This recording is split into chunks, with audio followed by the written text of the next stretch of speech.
1979 में Iranian revolution हुआ था, जिसमें जो पहलवी डायनेस्टी थी जो ईरान को रूल कर रही थी उस समय, उसको हटाकर आयतुल्ला खमेनी ने इस्लामिक स्टेट ऑफ ईरान बनाया।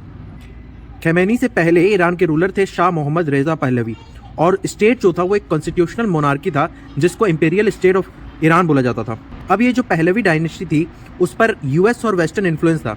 1963 में शाह ने सोचा कि एक वाइट रिवोल्यूशन लाया जाएगा और ईरानियन सोसाइटी को मॉडर्नाइज किया जाएगा, वो भी वेस्टर्न लाइंस पे। तो उस समय के जितने भी रिलीजियस लीडर्स थे इंक्लूडिंग खमेनी, वो सारा विरोध करते हैं वो वाइट रिवोल्यूशन का, और वो जो रिजीम था पहलवी का उसको एक पपेट रिजीम बोलते हैं, और बोलते हैं कि ये हमारी सोसाइटी को मॉडर्नाइज कर रहे हैं जिससे इस्लाम खतरे में होगा और इससे जो हमारा कल्चर है वो भी ख़राब होगा और ख़तरे में होगा। पूरे ईरान में प्रोटेस्ट होना स्टार्ट हो जाता है और चारों तरफ गवर्नमेंट के खिलाफ नारे और प्रोटेस्ट होने लग जाते हैं। 1977 अक्टूबर के समय कुछ रेडिकल खमेनी सपोर्टर ने सिनेमा रेक्स जो कि तहरीन में था उसमें आग लगा दी, जिसमें 400 लोगों की मृत्यु हो गई। उसके बाद जो गवर्नमेंट थी उस समय की, उसने बहुत भारी मात्रा में रिटेलिएशन किया, जिसके कारण गवर्नमेंट और प्रोटेस्टर्स के बीच में बहुत घमासान युद्ध हुआ। सिविल वॉर्स लाइक सिचुएशन हो गई। पहलवी रूलर को देश छोड़ के भागना पड़ा और खमेनी वहाँ के रूलर बने। अब हम आते हैं आज के करंट सिचुएशन में।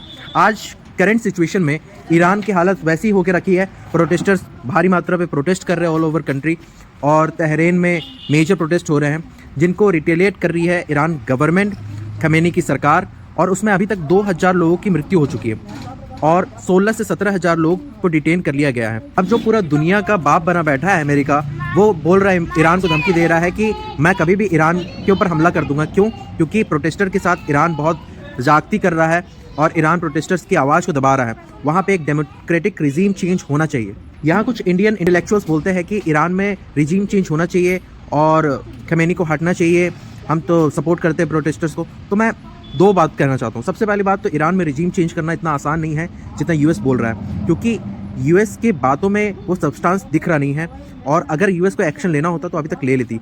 ईरान वेनेजुएला जैसा कोई मामूली स्टेट नहीं है, तो उसमें एक्शन लेना बहुत मुश्किल है। दूसरी बात, अगर इंडियंस खुश हो रहे हैं इस बात पे कि ईरान में प्रोटेस्ट हो रहा है तो उनको खुश होना चाहिए। तो मैं बता दूं, ईरान में एक हमारा बहुत फेमस ग्वादर पोर्ट है।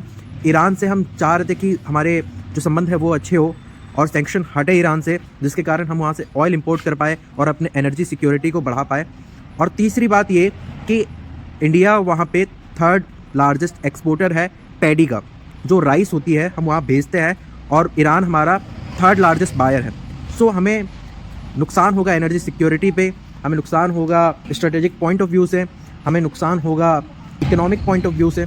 सो इंडियंस का खुश होना कहीं पे भी तार्किक नहीं लगता।